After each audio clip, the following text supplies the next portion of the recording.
죄를 사여 주신 것과 몸이 날 사한 것과 영원히 산 것을 믿사옵나이다. 아멘.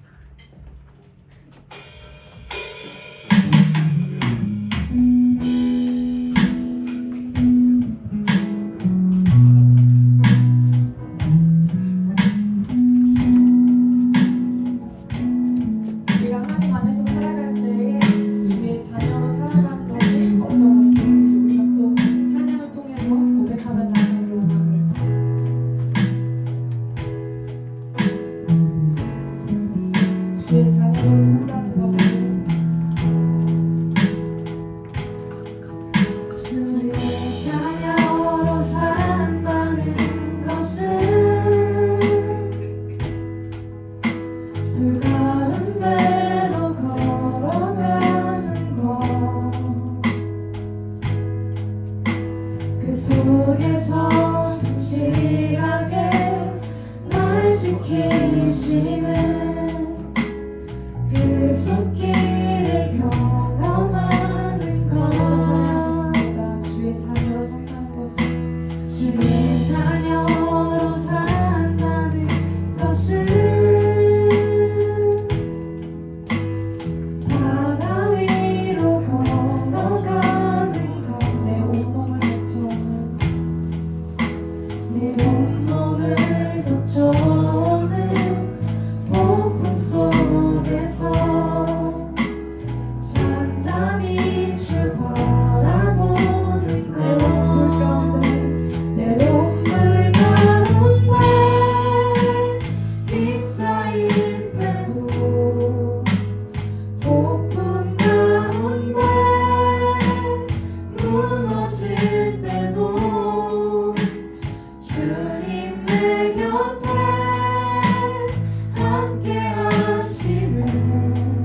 한 주간도 저희 모두를 돌아봅니다.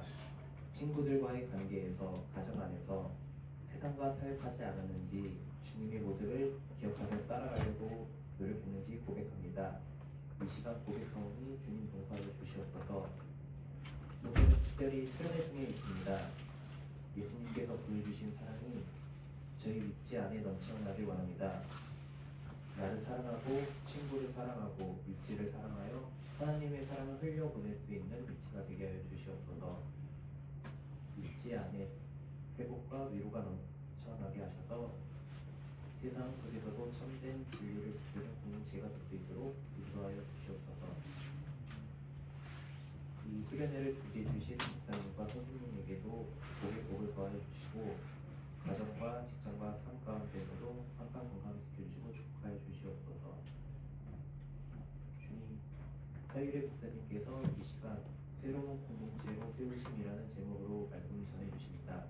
목사님께서 선포해 주신 말씀이 우리 믿지의 마음밭에 심어져 변화되게 하여 주시옵소서. 오늘도 살아계셔서 우리와 함께 해주시는 예수님의 이름으로 기도드렸습니다.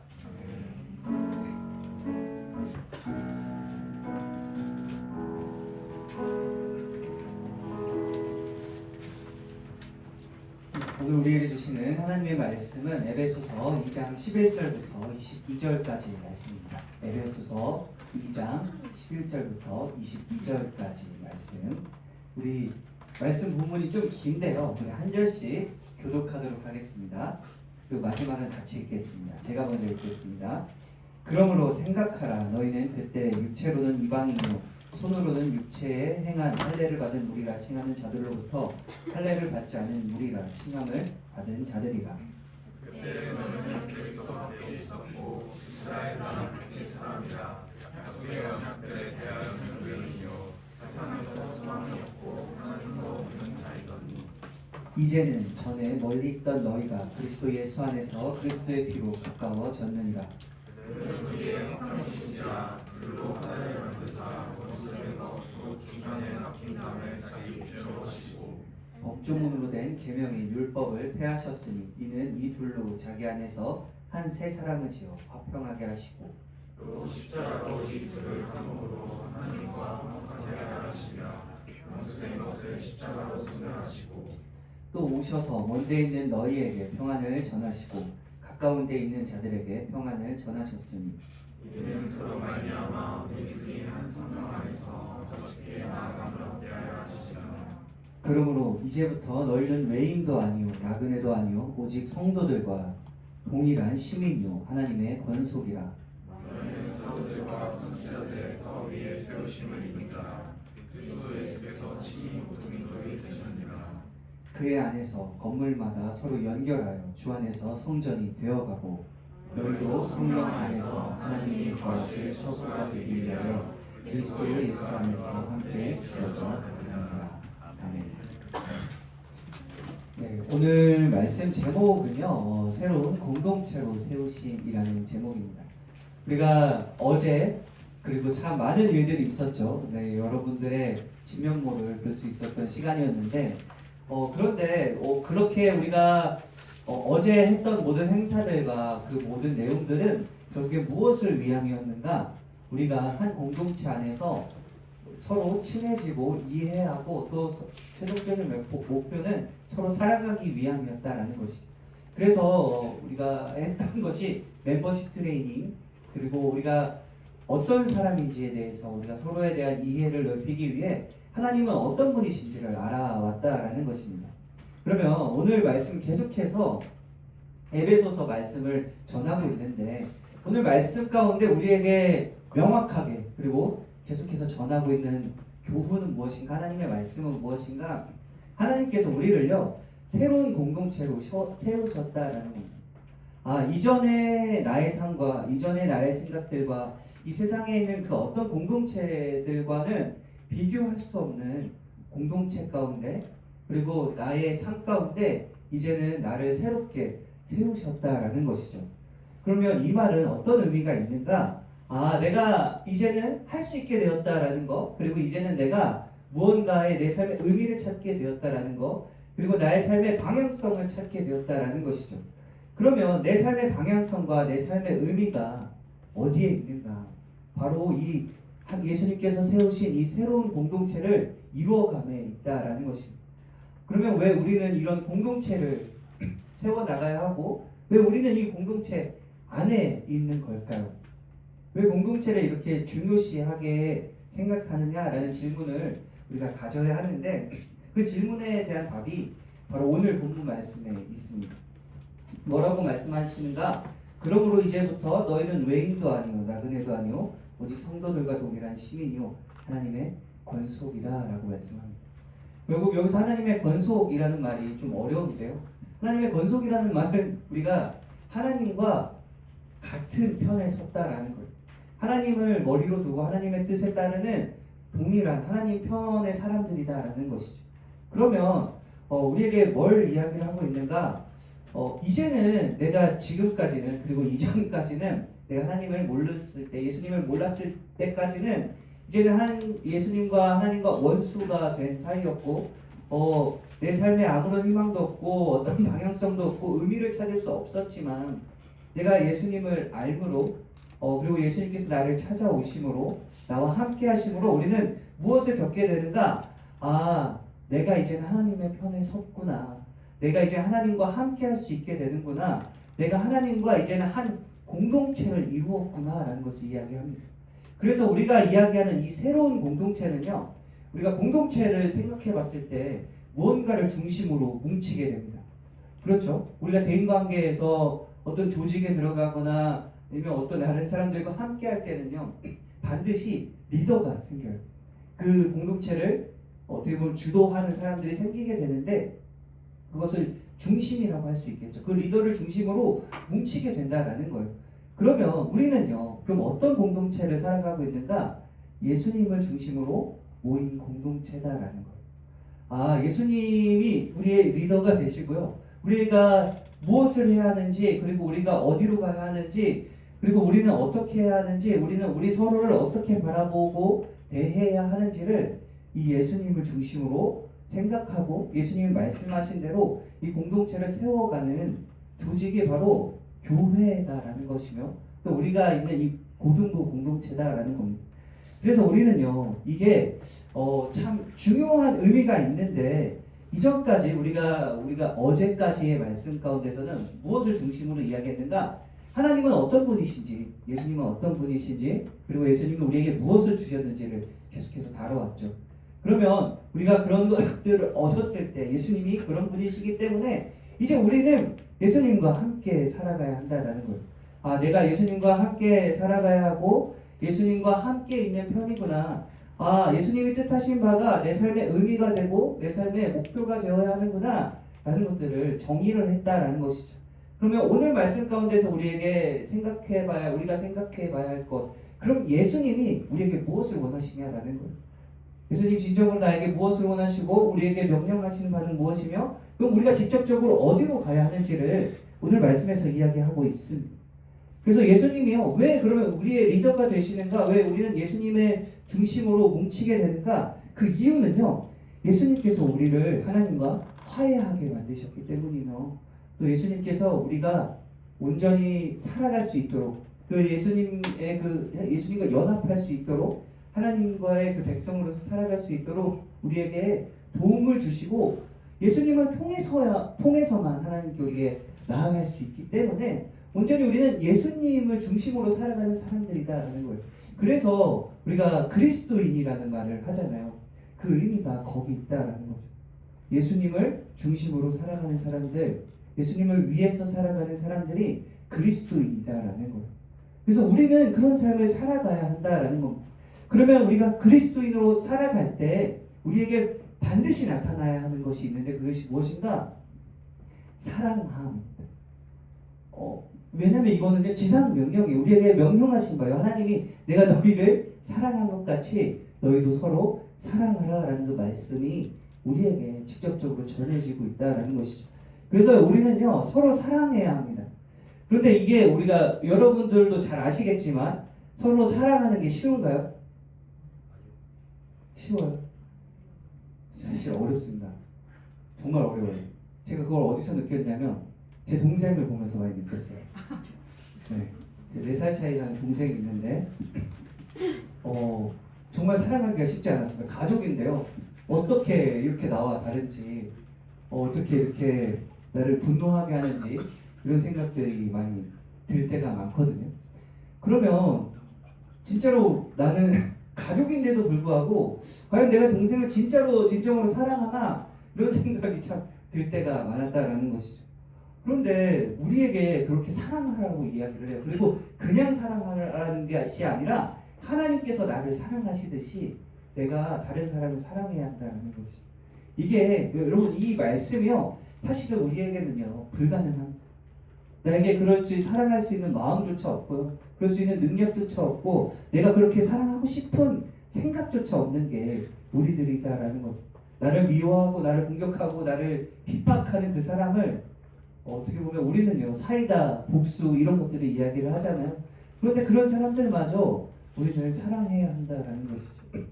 그것이 우리에게는 어려운 일로 남게 되는데 그런데 이렇게 명령하신 이유가 있다라는 거예요. 우리가 말씀하신 바를 우리가 이루지 못함을 예수님께서 아시고요. 무엇을 하셨는가? 모퉁이 돌이 되셨다라는 거예요. 우리가 그렇게 살아갈 수 있도록 우리의 삶의 기반이 되셨다라는 거죠. 내가 온전히 예수님을 의지하여 일어날 수 있도록 그리고 내가 그 삶을 살아갈 수 있도록 예수님께서 우리에게 누구를 보내셨는가? 혹시 아시나요? 누구를 보내셨죠? 삼위일체 하나님 중에 그래서 근데 예수님이 보내셨어요. 누굴 보내셨죠? 그렇죠. 성령님 보내셨습니다. 그래서 여러분 성령님은요 별명이 있는데요. 그게 어떤 별명이 있냐면요 그리스도의 영입니다. 그리스도의 영. 그러면 무슨 말인가? 예수님께서 전하신 바, 예수님께서 말씀하신 바, 예수님께서 뜻하신 바를 이루시는 분이 그리고 우리를 예수님의 말씀하신 것처럼 우리를 도우시는 분이 누구신가? 성령님이다라는 거죠. 그래서 우리는요 이 성령님을 통하여 새로운 공동체가 됐습니다. 지금 우리 옆에 있는 이 각각 친구들과 우리 지체들이 우리에게 너무나 소중한 사람들이다라는 거예요. 내가 가장 사랑해야 하는 사람들이며 그리고 이 지체들을 위해서 내가 시간과 노력과 나의 가진 것들을 헌신해야 한다라는 것이. 그런데 이것을 우리가 잊을 때가 너무나 많다라는 것이죠. 그 친구들이 미울 때가 있고요. 다툴 때가 있고 싫을 때가 있다라는 것. 그래서 우리에게는 누군가와 함께하는 것이 참 힘듭니다. 여러분 어때요? 혼자 있을 때가 편해요? 아니면 어른들이랑 같이 있고 나랑 안 친한 친구들과 함께 있는 게 편해요? 그렇죠. 혼자 있는 게 편하잖아요. 근데 그거는 내 기준과 나의 생각 때문이다라는 거죠. 우리가 누군가와 함께하는 것은 분명하게 그 사람을 배려해야 하는 순간들도 있고요. 내가 그 사람 때문에 힘들어할 수 있는 순간들도 있고 내가 누군가와 함께한다라는 건 내가 그만큼 리스크를 진다라는 거죠. 어떤 부담을 진다라는 거예요. 그런데 그럼에도 불구하고 우리는 함께해야 합니다. 그래서 우리가 여러분 이렇게 생각할 수 있잖아요. 그냥 인터넷으로 예배 드리면 되지. 혼자 편하게 예배 드리면 되지. 우리가 그냥 어디에서 아무 데서나 그냥 예배 드리면 되지. 나 혼자 편하게 그냥 아무런 신경 쓰지 않고 나한테 관심도 안 가져주고 그랬으면 참 좋겠는데 그런 곳에서 나 혼자 예배 드리고 싶다는 생각을 할 수도 있어요. 그게 우리의 어떻게 보면 잘못된 생각이며 우리의 편안함을 추구하는 생각인데요. 그런데 오늘 말씀 가운데서 뭘 요구하고 있는가? 예수님께서 우리에게 뭐라고 말씀하고 있는가? 모이라고 이야기합니다. 우리가 교회로 모이는 것, 우리가 수련회로 모이는 것, 그리고 우리가 예배드리기 위해서 모이는 것은요 너무 중요한 부분이다라는 거예요. 함께하는 것을 우리가 경험한다라는 거예요. 우리가 이렇게 함께하듯이요 내 옆에 있는 내 친구들과 내가 함께하듯이 우리는 무엇을 생각해야 하는가? 하나님이 지금 나와 함께 하신다는 거죠. 그래서 우리는 함께함을 경험해야 합니다. 그래서 우리에게는요 정말 중요한 것이 있는데 교제해야 한다라는 거예요. 서로 깊이 이해하고 대화하고 연약함을 감싸주고 얘가 어떤 생각을 하고 있는지 어떤 말을 하고 있는지 그리고 어떤 필요를 가지고 있는지를 서로 듣고 이해하고 그 필요들을 채워줘야 한다라는 것이죠. 이게 우리가 갖춰나가야 할 모습이라는 거고 이것이 우리에게 명령하신 이 새로운 공동체다라는 거예요. 여러분 우리가 잘 알고 있어요. 공동체 생활이 어렵죠. 여러분 어때요? 혹시 기숙사 사는 사람 있어요? 여기는 없을 거라고 생각합니다. 만약 기숙사를 갔으면 예배 못 나왔겠죠. 그런 생각들을 하는데 여러분 우리가 함께 생활하는 게 쉽지 않다라는 건데 이 쉽지 않은 걸 우리가 견뎌야 한다라는 거예요. 왜 그런가? 예수님께서 말씀하신 바고요. 이 견딤을 통해서 우리는 무엇을 얻게 되는가? 하나님을 알게 된다는 것이죠. 그래서 여러분 절대로 신앙생활은요. 우리가 예수님을 믿는 생활은 나 혼자 하는 게 아니에요. 이것을 명백하게 알아야 누군가와 항상 함께하게 되어 있어요. 그래서 우리는 모여서 이렇게 예배한다라는 것을 기억했으면 좋겠어요. 그래서 그러면 우리는 얘기를 했죠. 말씀을 정리해 보겠습니다. 우리는 그럼 어떻게 할 수 있게 되는가? 그 모든 일들을 어떻게 감당해야 하는가? 그리고 그 어려움과 누군가와 함께하는 부담이 나에게 찾아왔을 때 나는 그것을 어떻게 이겨낼 수 있는가? 그것이 무엇인가? 보면 오늘 22절에 이렇게 말씀합니다. 너희도 성령 안에서 하나님이 거하실 처소가 되기 위하여 그리스도 예수 안에서 함께 지어져 가느니라. 우리가 하나 될 수 있는 유일한 이유가 있어요. 우리가 각자의 생각들이 다르고요. 각자 원하는 바가 다르고 각자 생각하는 방식이 다릅니다. 어떻게 보면 지금 이 시대에 이야기하고 있는 이 바울이 얘기하는 이 교회 가운데서는요. 명백한 차이가 있어요. 지금보다 더한 차이가 있어요. 신분의 차이가 있고요. 이방인과 이스라엘 사람들의 차이가 있고 너무나 진짜 각자 다른 세상에서 정말 지금으로선 상상할 수 없는 수많은 격차들이 있었는데 그런 격차들을 어떤 계급들을 이겨내고 이게 교회가 세워지게 된다는 겁니다. 하나 되었다라는 겁니다. 한 가지 목표를 가지고 함께 간다라는 거예요. 다양한 신분의 격차와 다양한 문화의 차이와 생각과 여러 가지 너무 절대로 우리가 인간적으로 봐서는 하나 되기 어려운 상황 가운데 하나 되었다라는 것이죠. 그 말은 무엇인가? 여러분 우리도 마찬가지다라는 거예요. 내가 이런 생각을 할 수 있겠죠. 내 옆에 있는 친구가 아니면 지금 여기 있는 공동체 가운데 다른 사람이 나를 이해할 수 없겠지. 나에게 관심조차 없겠지. 그리고 내가 하는 말을 어떻게 보면 오해할 수도 있고 내 마음을 온전히 알아주지 못하겠지라는 생각을 할 수 있다라는 거예요. 그런데 여러분 우리는 서로를 그렇게 진심으로 이해할 수 있고 받아들일 수 있고 수용할 수 있으면 좋은데 우리는 그럴 수 없는 게 사실이지만요. 근데 그럼에도 불구하고 우리가 의지해야 하는 것 그리고 우리가 간구해야 하는 것 그리고 우리가 살아가야 하는 부분은 무엇인가? 성령님을 간구해야 한다는 거예요. 성령님을 통해서 우리는 무엇을 얻게 되는가? 한 마음을 가지게 돼요. 그리고 한 뜻을 이루게 됩니다. 우리가 생각들과 가치관들은 너무나 다르지만요. 그 많은 가치관들 가운데 우리가 한 가지 가치관으로 우리가 함께 모이게 된다는 거예요. 우리가 정말로 중요시하는 것 그리고 우리가 가치 있게 생각하는 게 한 가지로 종결된다는 거예요. 그것이 무엇인가? 예수 그리스도 안에서 함께 지어져 간다라는 것이죠. 이해하게 된다라는 거예요. 성령님이 나에게 마음을 주셔야만 그리고 성령님이 우리를 하나로 묶으셔야만 우리는 예수님의 뜻에 따라 예수님이 이루실 일들을 감당하게 된다는 것입니다. 그래서 여러분 혹시 축도를 들어봤나요? 혹시 어른 예배에서 축도가 있는데 어떻게 하죠? 저는 사실 이제 목사라 얼마든지 축도할 수 있는데 주기도문을 여러분들 외우게 하기 위해서 일부러 안 하고 있는 거죠. 죄송합니다. 그래서 이제는 2학기 때는 한번 축도로 예배를 마치는 것도 좋을 것 같은데요. 축도가 어떻게 하냐면요. 예수 그리스도의 은혜와 하나님의 사랑하심과 성령의 위로 교통하심이라고 시작합니다. 이게 목사로서 제사장으로서 여러분들에게 줄 수 있는 어마어마한 축복권이거든요. 그래서 여러분 목사님이 아니면 축도를 못해요. 고혜준 강도사님도 못하고요. 지금 우리 교회에서 저와 담임 목사님만 이렇게 할 수 있습니다. 아주 뿌듯한데 조만간 이제 내년 100 하면 또 고혜준 강도사님 이제 목사 안수 받으시니까 하게 될 텐데 여러분 이게 너무 중요하다는 거예요. 이것이 교회에 그리고 우리의 삶에 반드시 있어야 된다는 거예요. 성령의 교통하심이 우리에게 있어야만 우리는요 힘을 얻고 우리가 하나 될 수 있으며 우리가 새로운 공동체로 세워질 수 있다는 것이죠. 그러면 이 새로운 공동체 어떻게 살아가야 하는가? 여러분 우리가 계속해서 해왔던 결국 결론은요. 하나님이 나를 사랑하신 것처럼 내가 다른 사람을 우리가 서로를 사랑해야 하는 것. 그리고 그것은 오직 성령의 교통하심을 통해서만 가능하다라는 것을 기억하며 우리가 마음이 힘들고 어려울 때 그러니까 우리 공동체 생활을 하기 어려울 때 기도했으면 좋겠습니다. 성령님 나를 인도하여 주시옵소서.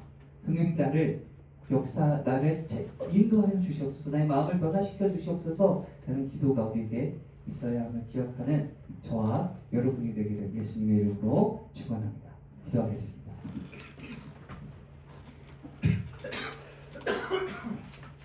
사랑과 능력이 많으신 하나님 아버지 감사합니다. 우리를 이 자리로 부르시고 이제 새로운 공동체로서 새로운 일을 감당하게 해주신 감사합니다. 내 삶에 어려움이 있을지라도 그리고 내 삶에 두려움이 있을지라도 내 삶에 불안함이 있을지라도 이 시간 온전히 예수 그리스도를 통하여 내가 의지하게 하여 주시옵시고 또 나를 도우시고 우리를 함께 묶으시는 그 성령님을 바라보게 하여 주셔서 우리의 삶이 정말로 수많은 변화를 경험하게 하여 주시옵시고 내 가치관과 나의 방향성과 나의 미래가 오직 주님께 달려있음을 고백하는 우리 고등부가 될 수 있도록 성령께서 함께 하여 주시고 인도하여 주시옵소서. 예수님 이름으로 기도합니다. 아멘.